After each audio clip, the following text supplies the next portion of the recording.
Buenas tardes para todos. ¿Cómo están? Bueno, empiezo por algo muy sencillo. Cuando leí el título de la charla, no temas llevar contigo a María a tu casa, se puso a dar vueltas mi cabeza porque a mí me ha dado mucho miedo toda la vida llevar a María a mi casa. No sé por qué, pero les cuento esa debilidad mía. Y el Señor cada vez me ha dicho que no tenga miedo de llevar a María. Y todo empieza el día de mi nacimiento. Nací el 8 de septiembre. Es decir, que en el cielo voy a tener el privilegio de que el Señor Jesús nos celebre el cumpleaños a su mamá y a mí. Entonces ya por ahí voy ganando. Sin embargo, en mi vida, a pesar de que crecí en un hogar donde mi padre nos enseñó la práctica del rosario, no es que no fuera mariano, sino que me faltaba más entrega a la Santísima Virgen. Cuando llega el obispo para la ordenación y me llama y me dice: ¿usted quiere que yo lo ordene? Yo, claro, monseñor, pues ¿cómo se le ocurre?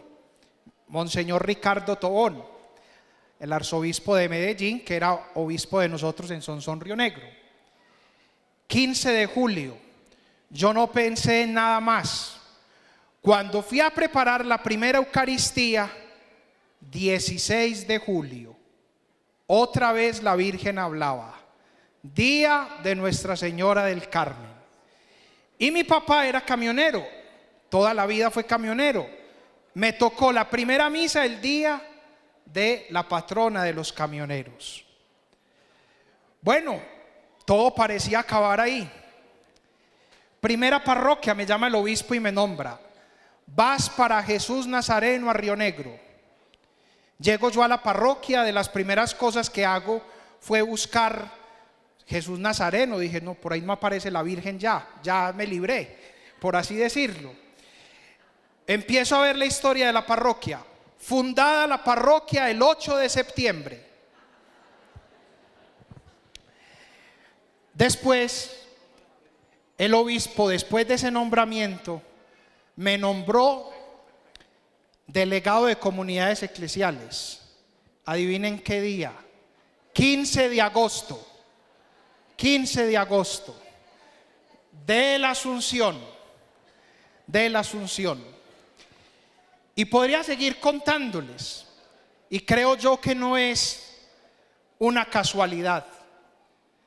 De verdad que uno experimenta que a veces le da miedo tener a María, pero uno siempre se da cuenta, y a veces el miedo es porque uno cree que eso lo aleja de Jesús, porque uno dice, no, es que el que es Dios es Jesús, no María, entonces hay que acercarse a Jesús.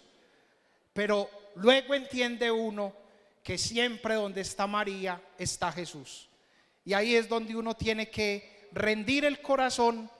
Y entonces por eso yo vengo a compartirles lo que preparé. En primer lugar, vamos a empezar orando, y los invito a que nos dispongamos a orar.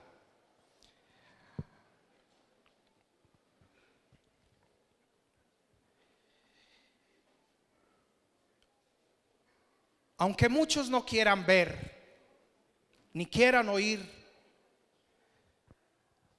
hay una certeza de que Dios existe, y es que tú y yo estemos aquí, porque aquí en esta reunión hay muchas historias. Aquí en este congreso hay muchas experiencias, pero todas con una única característica: sentimos que Dios nos ha tocado el corazón, que Dios nos llama y que Él siempre nos ha amado. Por eso, como sabemos que Él está aquí, entremos en oración. Santo Espíritu de Dios, ven a reinar en nuestro corazón.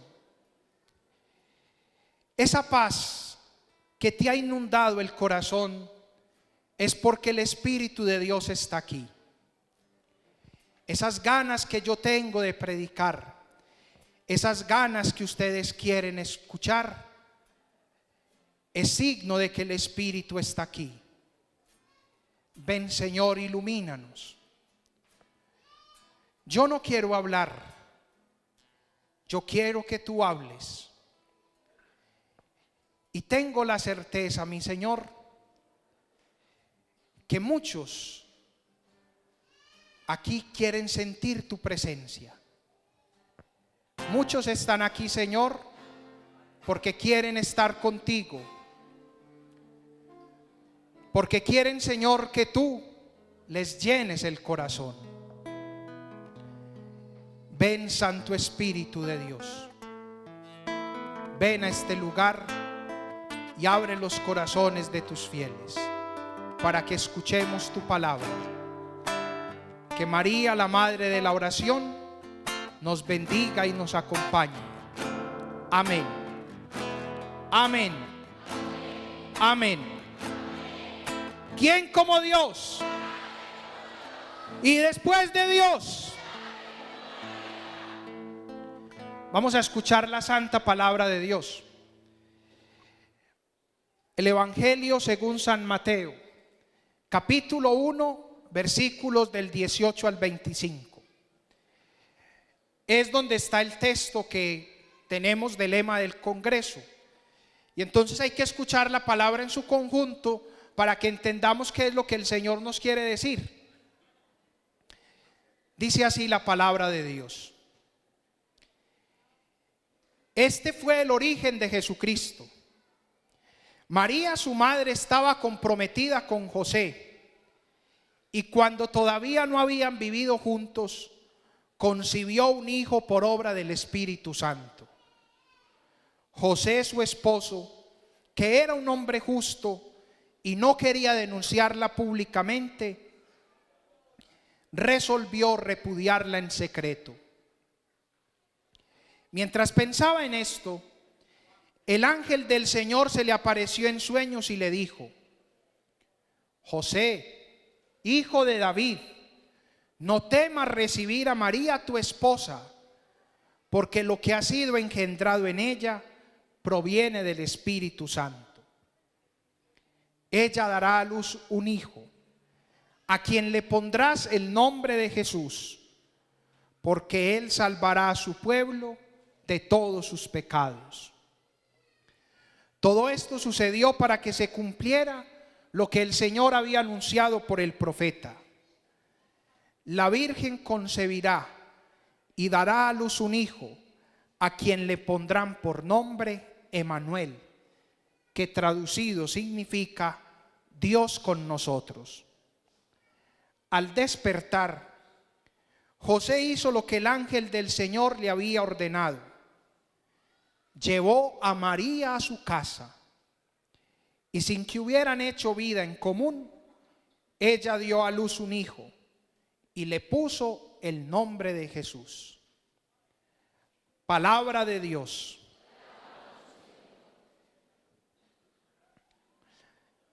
Bueno, lo primero es que cuando meditaba este texto para esta reflexión, me pareció impresionante que me centré en este versículo. Este es el origen de Jesucristo. Es decir, cuando uno mira bien el texto, lo que nos está diciendo es también lo siguiente: este es el Génesis de Jesucristo. Y entonces me fui a leer el libro del Génesis y encontré que en Génesis 2:4 y siguientes se encuentra una perfecta relación entre estos dos textos. Hay elementos en común que vamos a encontrar. Por eso lo primero que tenemos que hacer es escudriñar la palabra. ¿Qué es la palabra de Dios y qué nos quiere decir? Porque en realidad es muy importante para nuestra propia vida saber qué significa hoy y qué significa en ese texto llevar a María a la casa. Y la que nos puede decir bien qué significa eso es la palabra de Dios. Entonces miremos el texto del Génesis, que ahí lo pueden ver. Dice exactamente lo mismo. Estos fueron los orígenes de los cielos y de la tierra. Origen de Jesús, origen del cielo y de la tierra. Lo que está queriendo decir es que si en el Génesis hay una nueva creación, en el libro de Mateo hay una nueva creación. La primera creación en el Génesis y ahora encontramos la nueva creación en Mateo. Es decir, que los cielos y la tierra que fueron creados y luego también fue creado el hombre, ahora en el Evangelio de Mateo, cuando nos habla del origen de Jesús, estamos viendo el inicio de la nueva humanidad. Este texto nos está queriendo decir lo siguiente: cuando tú llevas a María a tu casa, estás haciendo parte de la nueva creación. Estás haciendo una nueva historia. Tu historia es diferente. Tu historia cambia. Tu historia ya no es la misma creación de siempre. Ya hay una nueva creación. Otra vez. Y miremos este detalle. En la primera creación aparecen Adán y Eva. Y en la nueva creación aparecen José y María. Y el fruto de las entrañas de María, que es Jesús. Pero ese Jesús es la nueva creación. Entonces es fundamental, y eso es lo que vamos a hacer hoy, ver cómo uno puede tener las actitudes de Adán y Eva o las actitudes de María y José. Y eso es lo que vamos a tratar de descubrir hoy. Pero antes de entrar en esos detalles, les voy a mostrar las semejanzas de los dos textos para que miremos esta relación y veamos qué significa estar en la nueva creación. Entonces tenemos en Génesis la primera creación y en Mateo estamos entrando en la nueva creación. Juan, vaya pasándolos rápido, esos son muchos. Ya habíamos hablado de este. Dice el versículo 4, los cielos y la tierra. Y en Mateo habla del origen de Jesucristo. Pero miremos cómo se da una relación plena entre los dos textos. Es sumamente hermosa la palabra de Dios. En Génesis nos dice que Dios hace al hombre. La primera creación consiste en que Dios crea. Dios hace el cielo y la tierra y a los hombres. Pero en la nueva creación, el Espíritu Santo fecunda las entrañas de María y entonces está la nueva creación, es Jesucristo. En la primera creación hay un mandamiento. El mandamiento es: no comerás. Recordemos el texto que el Señor le dice a Adán: tienes todos los árboles, pero hay uno del que no puedes comer. Le dice claramente: no comerás. Y miremos lo que ocurre en la nueva creación. El Señor le da un mandato por medio del ángel a José. ¿Cuál es ese mandato? No temas, no temas. Hay también un mandato. En la primera creación, para poderle regalar a Eva, el Señor hace caer en un profundo sueño a Adán. Y miren lo que ocurre en la nueva creación. Cuando Dios le habla a José, en unos sueños, se le aparece en unos sueños. En la primera creación, el hombre le pone nombre a los animales. El hombre tiene el poder y le puede llamar a los animales por su nombre. Y el que le puso los nombres a los animales fue el hombre. Y mire lo que le dice el Señor en la nueva creación: tú le pondrás por nombre Jesús. ¿Sí se les parecen los textos o no? ¿Sí se ve una relación entre los textos? Luego dice el texto hermosamente, más adelante, que se une a su mujer. Adán toma a su mujer Eva. Y en la nueva creación, el ángel le dice que María es tu esposa.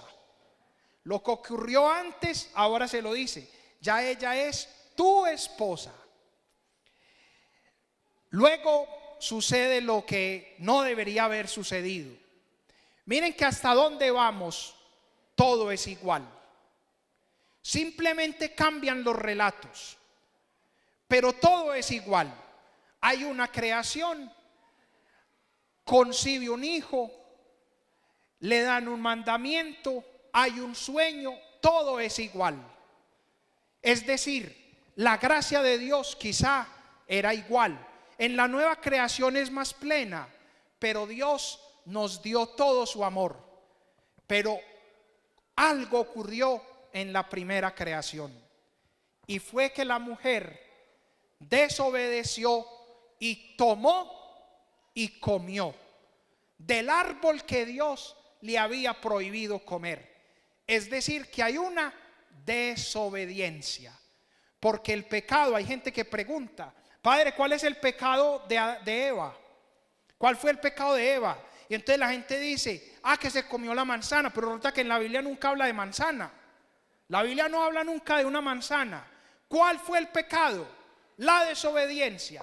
Porque todos y cada uno de los pecados se resumen en uno solo. El pecado es desobediencia. Y como es desobediencia, el pecado es desamor, el pecado es desgracia y el pecado es irresponsabilidad. Desgracia, porque tú no aceptaste la gracia de Dios y quedaste desgraciado. Desamor, porque Dios te dio amor y tú no respondiste con amor al amor. Y es una irresponsabilidad, porque Dios te dio un regalo. Dios te dio la libertad como un regalo y tú irresponsablemente la utilizaste mal. Por eso toma y come del árbol, porque fue desobediente. Y en cambio, miren qué ocurre en la nueva creación. Eva no hizo lo que Dios le había dicho a Adán. En la nueva creación, José hizo todo lo que le habían ordenado. Ahí está la diferencia. Miren cómo José se convierte para nosotros en modelo en esta nueva creación. José hace todo lo que le habían ordenado. Y entonces vienen las consecuencias nefastas. ¿Qué pasa en la primera creación? El hombre y la mujer se esconden, tienen miedo de mirar, tienen miedo de encontrarse con el amor, porque saben que no han actuado bien. En cambio, miren lo que hace en la nueva creación. El texto dice: al despertar José. ¿Qué significa despertar? Despertar es lo totalmente contrario a esconderse. Miren que cuando uno tiene miedo, uno se esconde dentro de las cobijas. ¿Por qué? Porque siente miedo, porque no quiere que nadie lo vea. En cambio, la persona que no tiene miedo a esconderse, despierta, sale al mundo, no tiene miedo de encontrarse con Dios. Y finalmente el texto termina en la primera creación con una esperanza. Miren que Dios, a pesar de que el hombre se porta mal, siempre le da esperanza. Y el texto termina de una manera bonita, donde dice que Adán le puso nombre a su mujer y la llamó Eva. Y en la nueva creación, José le pone nombre a Jesús. En la primera creación se le pone nombre a la mujer. En la segunda, José le pone nombre a Jesús. Entonces, esto es lo que nos dicen los textos. Ahora entonces tenemos una propuesta, y es la siguiente. Nosotros tenemos una posibilidad. ¿Tú a quién quieres llevar a tu casa? ¿Tú quieres llevar las actitudes de Eva o quieres llevar a María? ¿Tú quieres ser como José, que llevó a María a su casa? ¿O quieres ser como Adán, que se dejó seducir por Eva y por la serpiente? Esa es nuestra posibilidad. Quizá de una manera muy sencilla nosotros lo que podemos decir acá es: no, yo quiero llevar a María. Es que eso es lo que yo quiero. Yo no quiero llevar a Eva. Pero ¿cuántas veces con nuestras actitudes lo que preferimos hacer es llevar a Eva? De todo el mensaje que nos pueden dar estos textos, yo me he centrado en este, porque todo lo podemos reflexionar. Entonces, centrémonos en ese punto. ¿Tú a quién quieres llevar? ¿A Eva o a María? Pero también tenemos que descubrir qué significa llevar a Eva y qué significa llevar a María. Entonces, miremos una explicación sencilla de qué significa llevar a Eva o llevar a María. Lo primero es que el ser humano está acá en el centro. Aquí estamos nosotros. Estamos en el medio de Eva y en el medio de María. Y el ser humano es totalmente libre. Ahí está el hombre y la mujer. Y uno tiene esa posibilidad. Solo que miren lo que ocurre. Cuando uno opta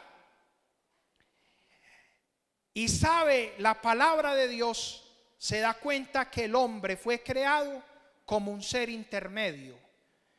El hombre fue creado como un ser intermedio entre los animales y Dios. Entonces el ser humano con su libertad tiene dos posibilidades muy sencillas: o bajarse y volverse como un animal, o elevarse y parecer y ser imagen y semejanza de Dios. Así tenemos esa posibilidad los seres humanos. Bellamente dice San Juan Crisóstomo: tú, ser humano, fuiste creado en el medio. De ti depende que te vuelvas como un ángel o como un animal. Tienes esas dos opciones. ¿Cuándo yo me vuelvo como un animal? Cuando dejo o cuando llevo a Eva a mi casa. Aquí estamos hablando de casa en dos sentidos. El primero, a mi corazón. Mi casa es mi corazón. Pero también lo vamos a ver en el otro sentido, de mi casa a mi familia. Cuando yo me elevo y puedo llegar a ser semejante a Dios, cuando llevo a María a mi casa. Entonces miremos la relación, y es todo lo que vamos a tratar de reflexionar. Cuando tú aceptas las actitudes de Eva, te estás convirtiendo en un animal. Nos estamos volviendo como animales. Pero cuando aceptamos vivir las virtudes de María, nos elevamos hacia Dios. Empecemos por las primeras. Cuando uno se hace semejante a Eva. Miremos los textos que la palabra de Dios nos dice. Primera forma como uno se parece a Eva: cuando uno quiere tener, cuando uno quiere poseer. El texto del Génesis dice que el fruto que ella vio era apetecible a la vista. Era apetecible a la vista. Ella lo quería ver. Vamos a ver cómo nos hacemos. Y entonces, la primera forma de tener, la avaricia. Cuando uno se deja dominar por la avaricia, se convierte, y no voy a hablar mal de los animales, porque a veces los animales hacen cosas mejores que los seres humanos, y los seres humanos hacemos cosas peores que los animales, pero sí nos ayuda de comparación. Cuando nos dejamos dominar por la avaricia, nos volvemos como unos cerdos. Miren la actitud de un cerdo. Un cerdo, usted le puede poner toda la comida que quiera, Y él lo que busca hacer es siempre acumular. Acumula y acumula. Pero ¿saben qué le pasa al cerdo? Le pasa lo mismo que al rico. Entre más gordo o entre más plata tiene, más provocativo se vuelve. ¿Y qué le pasa, como decimos nosotros, qué le pasa a un cerdo en diciembre cuando ya está bien gordo? ¿Qué le pasa? Sirve pa' lechona.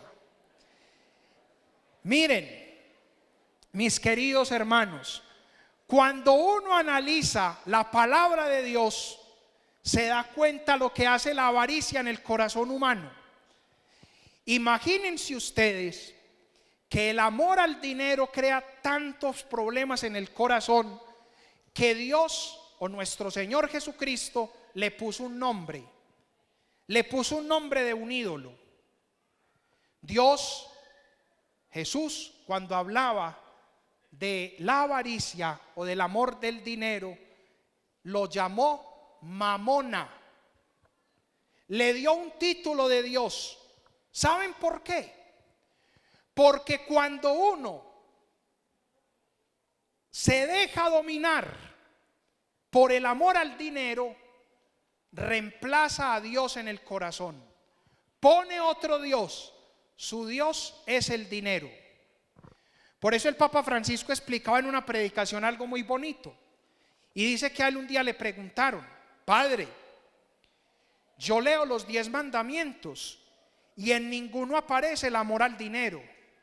Si yo soy apegado al dinero, ¿contra cuál mandamiento peco?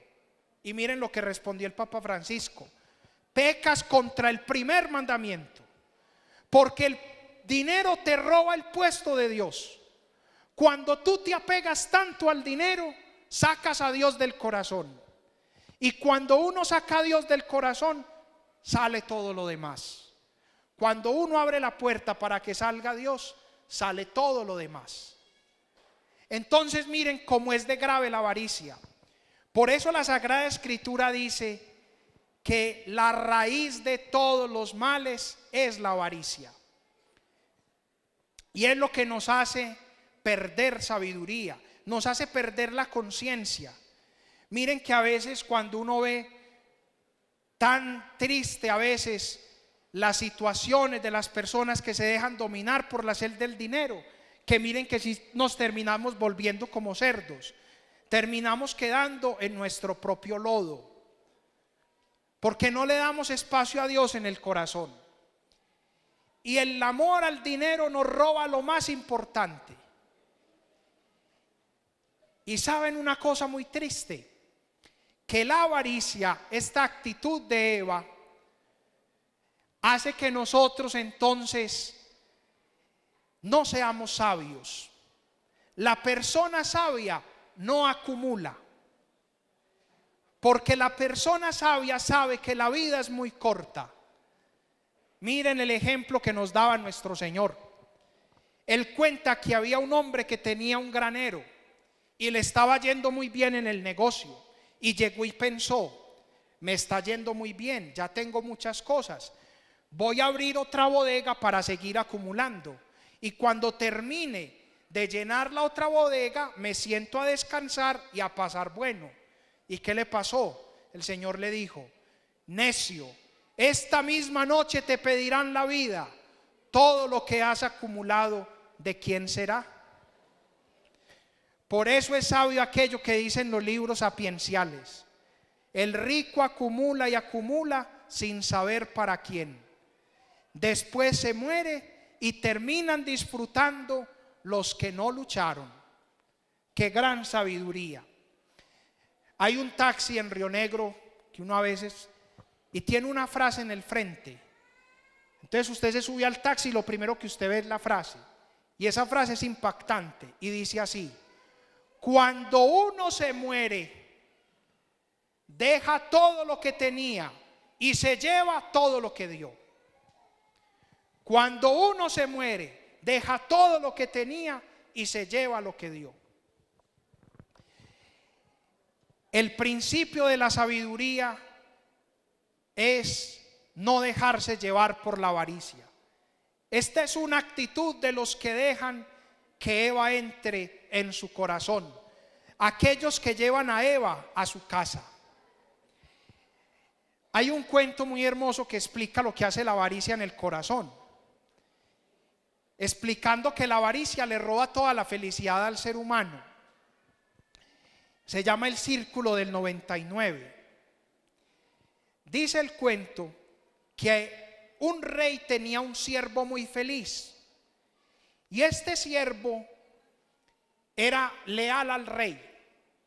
Entonces el sabio del rey le dijo: rey, ¿sabes por qué tu siervo es tan alegre? ¿Sabes por qué tu siervo es tan feliz? Y le dijo el rey: ¿por qué? Le dijo: porque no ha entrado en el círculo del 99. Círculo del 99, ¿cómo así? Le dijo: mire mi rey, usted puede darse cuenta que ese siervo suyo siempre es una persona que está con la familia, que no se preocupa por el dinero, termina de trabajar y va y atiende a los niños, se levanta y lo primero que hace es que va y ordena las vacas y va y le da la leche a los niños, los despacha para el colegio. ¿Sabe por qué él es así? Porque no ha entrado en el círculo del 99. Entonces el rey le dijo: no, este hombre es muy bueno y este hombre no va a cambiar. Y le dijo: rey, el día que entre en el círculo del 99, él va a cambiar. Y entonces el rey le dijo: bueno, ¿qué significa que entre en el círculo del 99? Entonces el sabio hizo lo siguiente: el rey le dio todos los medios. Fue a la casa de este hombre y a la entrada de la casa le puso 99 monedas de oro. Cada moneda era costosísima. No se la ganaba este hombre en 2 años de trabajo, y recibió 99. Entonces este hombre ese día salió a ordeñar las vacas por la mañana, como siempre hacía, para atender a los niños antes de irse a estudiar, y se encontró con esas monedas. Entonces se las llevó emocionado, se sentó y empezó a contarlas. Ese día tocó con aguapanela, no había leche, y empezó a contarlas. ¿Y cómo contó las moneditas? Como todos las contamos. Empezó a hacer bulticos de 10 y empezó a contar 10, 20, 30, 99. Me falta una. ¿Quién me la habrá robado? ¿Pero por qué? Entonces dijo: me hace falta una moneda. Y desde ese instante ese hombre empezó a trabajar y a trabajar para ajustar las 100 monedas, porque él decía que le faltaba una. Dejó de estar con su familia, se madrugaba a trabajar. Cuando llegaba de la casa del rey, se iba y cogía otro trabajo, porque él quería encontrar y tener las 100 monedas. El sabio llegó, se le acercó al rey y le dijo: mira mi rey, ese sabio perdió su felicidad. La perdió en el mismo instante que entró en el círculo del 99. ¿Sabe, rey, cuál es el círculo del 99? Creer que siempre te falta algo. Ese es el círculo del 99. ¿Cuántos de nosotros hemos dejado llegar el círculo del 99? Nos dejamos dominar por la avaricia, y la avaricia nos roba felicidad. Yo recuerdo un señor que un día se me acercó. Él había hecho una donación muy importante a una obra de la iglesia. Se me acercó y me dijo: padre, ¿sabe por qué yo hice esto? Porque yo me maté para conseguir plata, y mi interés era darle buena educación a mis hijos y un buen futuro a mi familia. Y por trabajar y trabajar para ellos, los terminé perdiendo a ellos.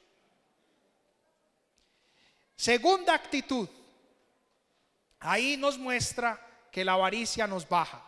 La segunda actitud que se asemeja a Eva es la envidia. Y la envidia también nos reduce y nos baja como un animal. Y los padres de la iglesia, los santos, comparan la avaricia con un animal. perdón, la envidia. El que es envidioso se vuelve un gallinazo. ¿Por qué el envidioso se vuelve un gallinazo? Porque el envidioso se alegra del mal ajeno, y allí donde ve el mal ajeno se va a comer mortecina. Lo dicen los santos, lo dicen los santos de la iglesia, y es una realidad muy cierta. El envidioso no disfruta del bien ajeno. El envidioso ve lo que el otro tiene y se entristece. Piensa es en su mortecina. No ve lo bueno de la vida, ve lo malo de la vida. Y lo más triste es que se alegra cuando al otro le va mal. Dice San Basilio, otro padre de la iglesia: así como los buitres o los gallinazos que pasan volando por muchos prados y lugares amenos y olorosos, sin que hagan aprecio de su belleza, son arrastrados por el olor malo de las cosas. Así como las moscas, que haciendo caso a las partes sanas del cuerpo, prefieren buscar las úlceras, así también los envidiosos no miran ni se fijan en el esplendor de la vida, ni en la grandeza de las obras buenas, sino que se fijan en lo podrido y en lo corrompido. Y si notan alguna falta, como sucede en las cosas humanas, la divulgan y quieren que los hombres sean conocidos por sus faltas. Qué buena definición de un envidioso. Va, mira donde hay mortecina y empieza a contarle a los otros donde hay mortecina. Por eso son como los gallinazos.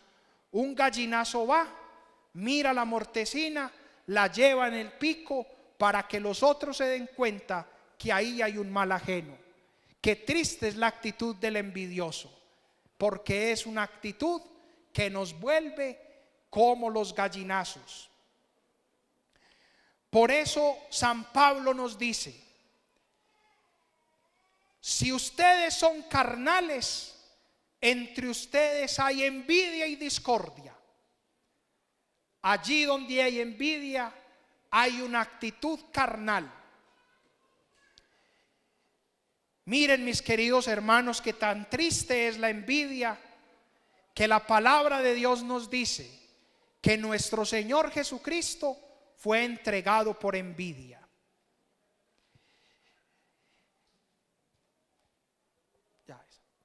Miren cómo nuevamente la envidia nos baja y nos vuelve como un animal.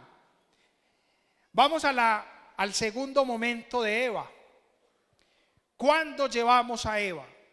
Eva mira el fruto y se da cuenta que el fruto era bueno para comer. Génesis 3:6 está toda esa cita. Bueno para comer. ¿Qué quiere decir? Que el hombre se preocupa y le gusta aquello que le produce placer. Entonces vamos a ver qué es lo que el hombre, las actitudes que nos producen placer y que nos hacen como animales. La primera, la lujuria. La lujuria nos vuelve un animal, nos vuelve como las ratas. Hay que decir las cosas como son. Hay estudios sobre estos animalitos que dicen que se dejan llevar tanto por la lujuria que terminan medio muertos. Y eso le pasa al ser humano cuando se deja llevar por la lujuria. El hombre que se deja llevar por la lujuria se termina convirtiendo como en una rata. La lujuria es una actitud que el ser humano difícilmente controla y maneja. Dice San Gregorio de Niza: el ser humano se mueve por pasiones, y en el corazón del ser humano hay pasiones buenas y pasiones malas. Y dice él: la pasión sexual es la pasión más dura de manejar. Dice un santo eso. Entonces, nosotros tenemos que mirar que cuántas veces por la lujuria somos llevados a la muerte. En el sentido espiritual, la muerte le roba al hombre la tranquilidad. La lujuria lleva a que el ser humano nunca esté contento. La persona que se deja llenar por la lujuria busca la lujuria queriendo llenarse, pero la lujuria nunca lo llena. La lujuria siempre le va a pedir más y más. La lujuria tiene esa dinámica. Entre usted más la alimente, más crece. Miren que la comparación es muy buena, porque las ratas poco a poco van creciendo y entre más comen, más crecen. Hay comidas que uno llega y come y queda ya satisfecho, pero la lujuria no es así. Si usted alimenta la lujuria, más lujuria le pide.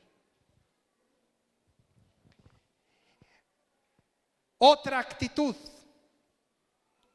la gula o la ebriedad. La ebriedad es lo que llamaríamos nosotros las borracheras. Lo que pasa es que cuando se estudia la gula, no nos damos cuenta que en la historia de la iglesia la gula siempre está unida a la ebriedad. La gula y la ebriedad. La gula o la ebriedad sobre todo nos vuelve como las serpientes. Y esta comparación la tomamos del libro de la Biblia, de un libro sapiencial de la Biblia, que dice así: ¿para quién son los lamentos? ¿Para quién son los quejidos? Y dice: para los que se pasan bebiendo y buscan buenos vinos. No mires el vino que es rojo, cómo se ve bonito en la copa, cómo fluye suavemente, porque al fin el vino te muerde como una serpiente y te pica como una víbora. Miren qué sabiduría. Eso le pasa a mucha gente. El licor atrae. Querer tomar y querer beber atrae. Por eso la gente se reúne a beber. Y hay gente que le canta la copa y la ve hermosa y bonita. Es más, miren que una copa de aguardiente como la vemos nosotros se ve transparente. No se diferencia del agua. Parece buena, pero dice la palabra, es una víbora. Porque si te descuidas, tú quieres tomártela, pero te pica y te daña el corazón. El problema no es tomarse uno o dos. La ebriedad es cuando uno se deja dominar. Y por eso nos vuelve como una serpiente que nos pica por dentro y que nos mata. El licor también es como una serpiente, porque el licor es sumamente traicionero. El licor es como el pecado, es muy traicionero. Mire lo que nos dice un profeta del Antiguo Testamento. Dice que el pecado es como cuando uno está en el campo y entonces ve que viene un oso a perseguirlo. Y entonces uno ve que viene un oso y uno sale corriendo para que el oso no lo alcance. Que a veces así es el pecado. Uno se trata y se va y se aleja de él y sale corriendo. Y llega a la casa desesperado y cansado y ve que el oso viene detrás. Y entonces inmediatamente uno tira la puerta, se cierra, pone la mano a descansar tranquilo porque ya se libró del oso. Pone la mano a descansar y cuando está descansando, una serpiente llega y le pica la mano. Así es el pecado. Uno a veces, el pecado que más le hace daño no es el que usted más cree del que tiene que huir, es el que usted cree que menos daño le hace, porque está tranquilo y ahí lo pica. Por eso se compara la ebriedad, el alcoholismo con una serpiente, porque pica el corazón. ¿Ustedes han escuchado alguna vez que un bebedor vaya a beber por cosas malas? Va a despecharse, es decir, va a olvidar, quiere hacer algo bueno. Va a reunirse con los amigos. ¿Cuándo alguien que va a beber dice que va a ir a hacer algo malo? No, siempre es bajo el pretexto de que es algo bueno. Y bajo ese pretexto va y como es como una serpiente, lo pica. La Biblia habla de vino, que era el licor del tiempo. Hoy nosotros tenemos otros licores, pero cumplen exactamente la misma función. La gula también nos rebaja. Otra actitud que nos vuelve como Eva, la pereza. La pereza. Y aquí comparamos con el oso perezoso. Qué animal tan lindo y tan tierno como la pereza. Qué rica y qué tierna. ¿Quién no ama la pereza? ¿Quién no le gustaría un momento de pereza? Uno a veces le encanta la pereza y relajarse y sentir. El problema es cuando eso se vuelve constante. Pero miren lo que hace la pereza. ¿Cuál es uno de los animales más fáciles de cazar? El oso perezoso. Porque es tranquilo, parsimonioso, lento y y lo cazan fácilmente y lo ponen en Cartagena para que usted se tome fotos con él. Esa es la realidad. ¿Saben por qué se parece a un perezoso? Porque cuando uno se deja dominar por la pereza, queda a merced de lo que los demás quieran hacer por usted. Eso es lo más triste de la pereza, que la pereza te quita libertad. La pereza te quita la capacidad de hacer las cosas como tú quieres y terminas dejándote. Tú mismo te dejas en manos de otros. Lo que le pasa al oso perezoso, siempre lo están cargando. Cuando un hombre lo captura, casi siempre lo tienen y hacen con él casi que lo que quieran.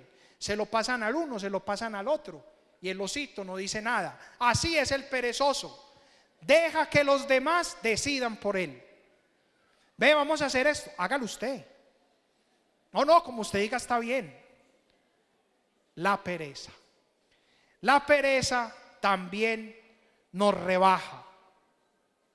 Pase la otra. La tercera actitud que nos vuelve como Eva.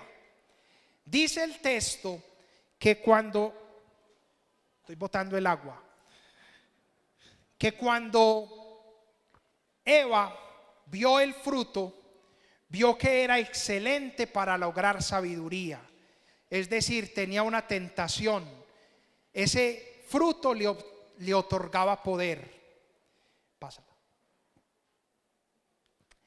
¿Cuál es aquí la característica o lo que creemos que nos otorga poder y que nos vuelve como Eva? Es la actitud de la ira. Y la ira nos rebaja y nos vuelve como las ranas. ¿Por qué? Porque un sapo es así. Espera el momento menos indicado para botar su veneno. La persona que se deja llevar por la ira es alguien que está esperando y cuando menos lo piensa, suelta su veneno. Porque el veneno principal que abunda en nuestro corazón, las cosas más tristes que le podemos decir a los otros, inclusive a nuestros seres queridos, ocurren en un momento de ira. Por eso es que a veces nos arrepentimos. Yo cómo le dije eso, yo cómo se me ocurrió, porque estaba lleno de ira. Tenías ira en el corazón y cuando uno tiene ira en el corazón, suelta el veneno. Y saben una cosa, ¿cuál fue la última actitud que vimos que se parecía y que nos volvía? ¿Cuál fue la última? La pereza. ¿Saben una cosa, mis queridos hermanos? La pereza, que es igual a la tristeza y la ira van juntas. entre usted más iracundo sea, más tristeza tiene en el corazón. La ira es un reflejo de la tristeza del corazón. La persona alegre se controla. La persona alegre no suelta el veneno cuando no quiere. La ira es una actitud que refleja la tristeza. Hay un cuento que me lo decía una maestra en primaria, y no sé si ustedes lo conocen, se los voy a contar. Se llama La tristeza y la ira. Dice así: en una laguna cristalina y pura nadaban peces de todos los colores existentes, y donde todas las tonalidades del verde se reflejaban permanentemente. A ese estanque maravilloso y bello fueron a bañarse, haciéndose compañía, la tristeza y la ira. Las dos se quitaron los vestidos y entraron al estanque. Cuando terminaron de bañarse, la ira, como siempre anda apurada, sin saber por qué, se bañó más rápidamente. La pereza o la tristeza decidió quedarse otro momento, porque la tristeza siempre ama quedarse en el lugar donde está. Y entonces la ira salió del estanque. Pero si una característica tiene la ira, es que la ira es ciega. Y como no ve claramente la realidad, salió del estanque y encontró la ropa que había por fuera, y se puso la primera que encontró. Y la primera que encontró fue la ropa de la tristeza. Cuando salió la tristeza del estanque, miró y se dio cuenta que ya sus vestidos no estaban. Pero hay una cosa que a la tristeza no le gusta.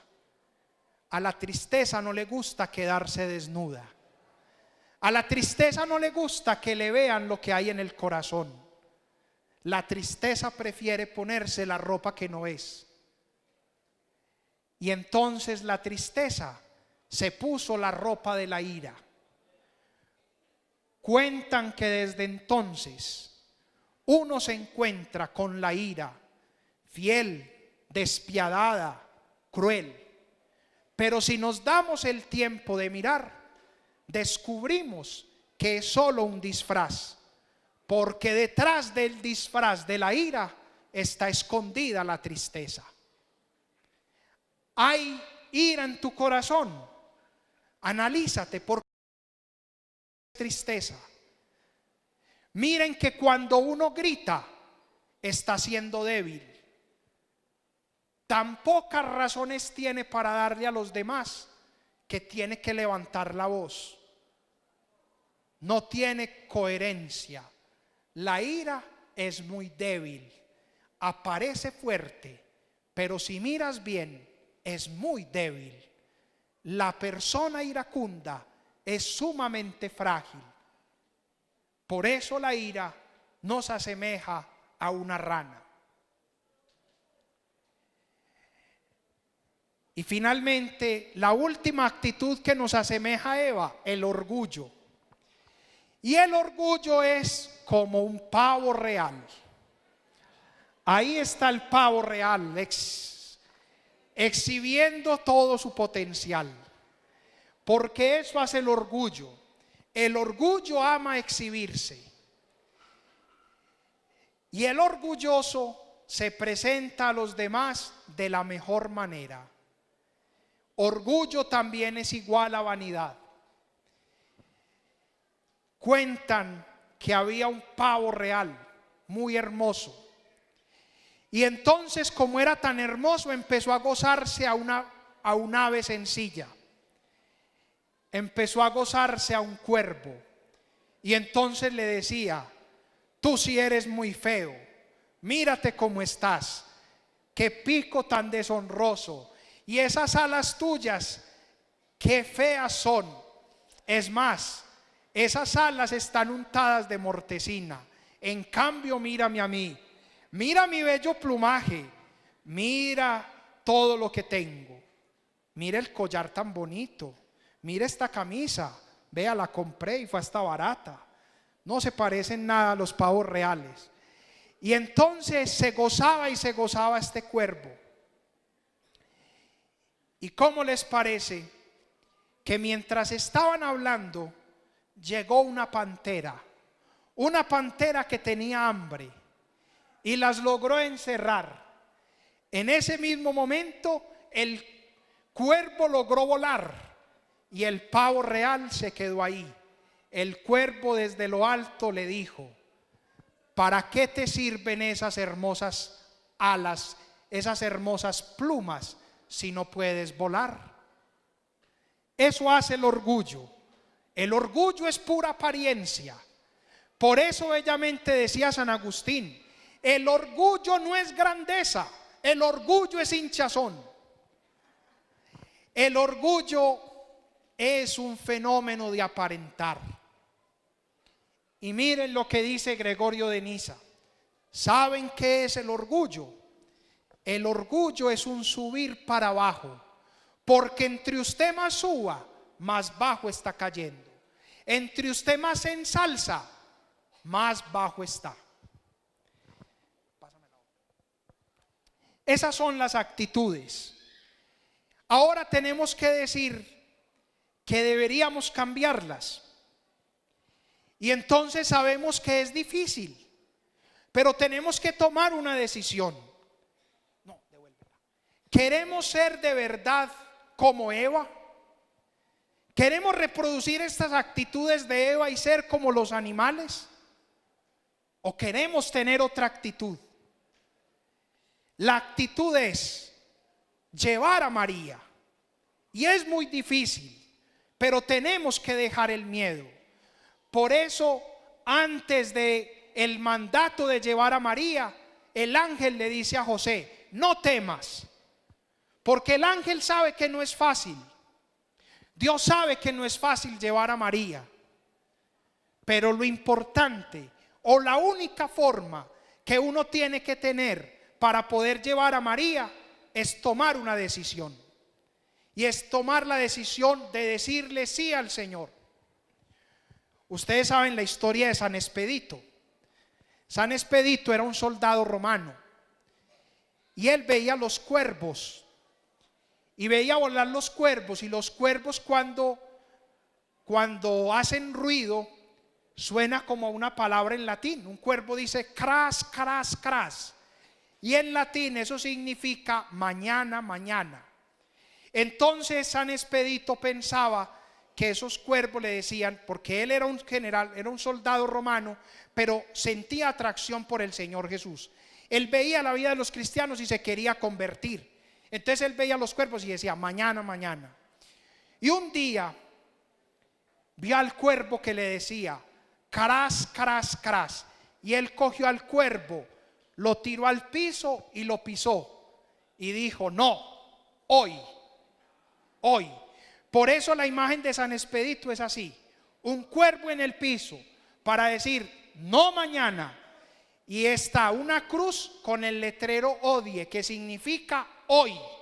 Hoy le digo sí al Señor, el mañana lo piso. Porque ¿saben qué nos pasa a veces con la conversión? Nos pasa lo que decía San Agustín: Señor, yo te decía mañana para mañana decirte mañana. Pasa como ese aviso que uno encontraba en las tiendas paisas: hoy no fío, mañana sí. Iba uno al otro día y miraba y era el mismo letrero. Ya no podía hacer nada. Y eso es lo que nos pasa con la conversión. Mañana para mañana decir mañana. Lo de San Agustín. Hay que ser como San Expedito. Hay que tomar la decisión. Hay que hundir el mañana y decir hoy quiero ser de Cristo. Hoy quiero aceptar a María y llevarla a mi casa. Vamos a ver las actitudes de María. María en tu casa, ¿qué genera? ¿Qué sucede cuando tú aceptas a María en tu corazón? Lo primero es que María es lo opuesto a Eva. Miremos, mis queridos hermanos, que María siempre fue comparada con la nueva Eva. María, a diferencia de Eva, cumplió la palabra de Dios. Y si Eva vio el árbol y se dejó tentar, María tuvo una actitud diferente. María, ante la primera actitud, dice: he aquí la esclava del Señor. Es decir, María acepta ser pobre. María acepta entregarse al Señor. La primera actitud de María que nos libra de la avaricia es la misericordia. María siempre se presenta como la mujer misericordiosa, la mujer que no se deja llevar por la avaricia, prefiere ser la esclava a ser una rica, se entrega totalmente al Señor. Cuando tú aceptas a María en tu casa, tu corazón se llena de misericordia, pero también el corazón de tu hogar se llena de misericordia. Un hogar donde no se comparte, un hogar donde no hay un espacio para los pobres, no es un hogar feliz. En todo hogar debe haber un espacio siempre para los pobres. Miren la tradición de la iglesia, qué hermosa. Cuando la gente se casaba, ya no es un símbolo que está en el ritual, el sacerdote opta si lo hace o no. Estaban las arras, las moneditas. ¿Y cuántas moneditas eran? Eran 13 moneditas. ¿Y saben cuál es el significado que le daban? El siguiente: que uno le pide al Señor que no le falte el pan cotidiano durante 12 meses. Pero la moneda número 13 significa que siempre tengo que dejar algo para los pobres. Un verdadero hogar, una verdadera casa que acepta a María, es un hogar misericordioso, un hogar que no se deja llevar por la avaricia, sino que comparte con los más necesitados.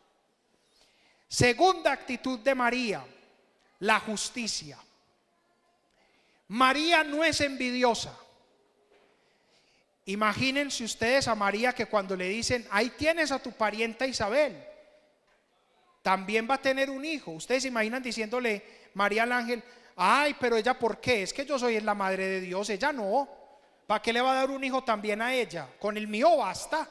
No, María se alegra de lo que sucede en el bien del otro. María es la mujer de la justicia. María nos libra de la envidia, porque María es la mujer justa. María es la mujer que busca el bien del otro y se alegra. Cuando uno acepta a María en el corazón, se alegra de lo bueno que le pasa a los demás. Y entiende una cosa, y es la siguiente: cuando a los otros les va bien, a mí también me va bien. Cuando a la sociedad humana le va bien, a uno también le va bien. ¿Por qué nos fijamos tanto en lo que los otros tienen? ¿Y por qué no pensamos en la bondad del corazón? Pásame la otra. Segunda actitud de María. María dice: no conozco varón. Y ahí está la virtud de la castidad. María no conoce varón, a diferencia de Eva, que veía apetitoso. ¿Cuáles son las actitudes de María cuando la aceptamos y la llevamos a nuestra casa? María nos enseña la fidelidad. Un hogar que tiene a María es un hogar fiel. Un corazón que acepta a María es un corazón que vive la fidelidad. Fidelidad es cumplir el sí. Hágase en mí, le dice María al ángel. María es la mujer fiel. Cuando tú llevas a María a tu casa, en tu casa va a haber fidelidad, porque María nos enseña a alejarnos de la lujuria. María nos enseña precisamente que la fidelidad es lo que nos da la felicidad. ¿Saben por qué? La fidelidad es principio de felicidad. Porque cuando usted es fiel, usted está convencido que lo que usted tiene lo llena y que no necesita nada más. Cuando una persona busca otra, Si uno tiene una esposa, tiene un esposo y busca a otra persona, se está queriendo decir a sí mismo que es infeliz porque no lo llena lo que tiene y que el corazón humano está vacío. Mientras que cuando uno acepta a María, tiene fidelidad en el corazón. María es la que nos enseña que lo único que llena el corazón del hombre es Dios. Nada más sacia el corazón del hombre. Lo único que le da plenitud al corazón es Dios. La otra fidelidad que nos enseña María es el sacrificio.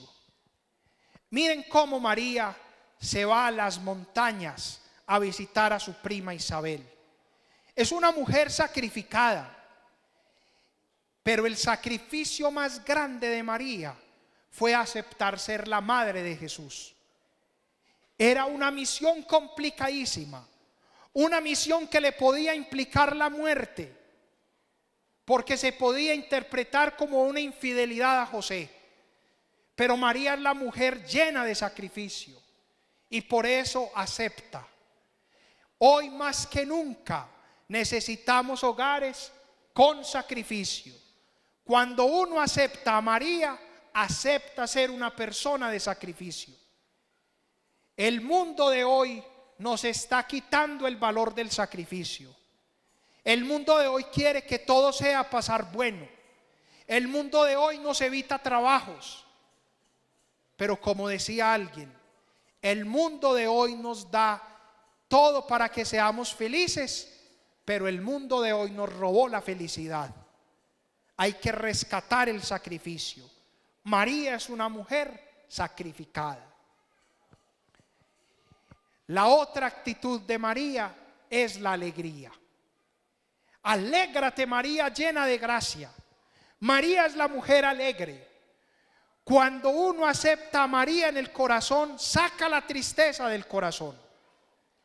Tener a María en el corazón es sinónimo de alegría.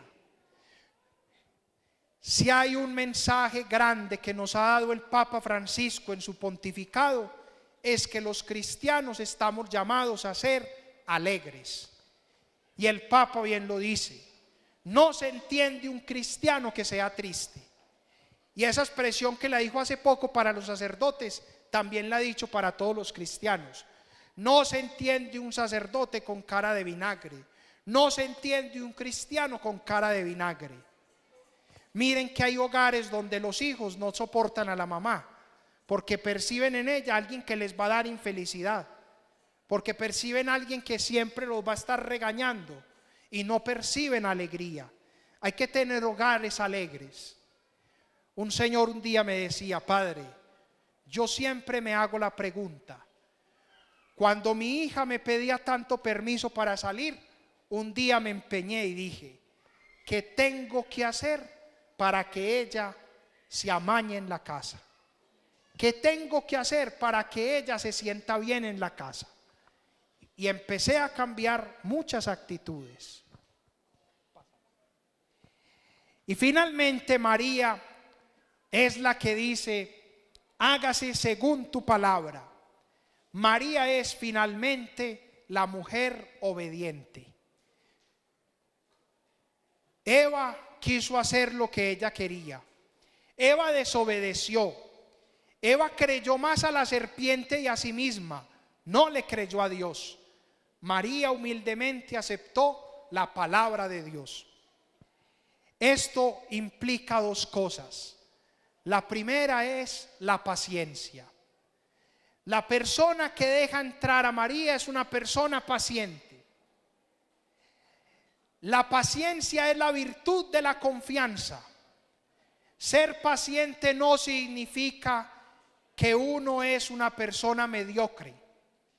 Ser paciente significa confiar. Yo dejo todo en manos de Dios y por eso pacientemente lo espero. Miren que la ira nos roba la tranquilidad. La paciencia nos da paz interior. Una persona que acepta a María prefiere la paciencia a la ira. Prefiere dejar de gritar. Y María nos enseña, la mujer obediente nos da la capacidad finalmente de ser humildes. María es la humilde esclava del Señor. La humildad es la virtud por excelencia. Cuando uno quiera cultivar una virtud, debe pedir la humildad. Es la más grande de todas. Dice San Juan Crisóstomo, la humildad es el adorno de todas las virtudes. Si una virtud no tiene humildad, deja de ser virtud. Por eso es lo que debemos pedir siempre, la virtud de la humildad. El Señor empezó el Sermón del Monte diciendo, bienaventurados los pobres. En el fondo estaba diciendo el Señor, bienaventurados los humildes, porque el pobre es el que acepta al Señor. El pobre es el que permite que Dios esté en el corazón. Dejar que María habite en nuestro corazón es dejar que nuestro corazón se llene de humildad. Mis queridos hermanos, ahí está la posibilidad. ¿Quieres llevar a tu corazón a Eva o quieres llevar a María? ¿A quién quieres llevar a tu casa? ¿Quieres llevar a Eva o a María? Llevar a María significa llevar a Jesús, porque en este evangelio que escuchamos, Jesús está en el vientre de María. Si tú llevas a tu casa a María, ella te llevará a tu casa a Jesús. Acepta a María, dejemos a Eva, porque tú y yo no estamos llamados a ser animales. Tú y yo estamos llamados a ser hijos de Dios, a ser hijos de María. Amén. Dios les bendiga.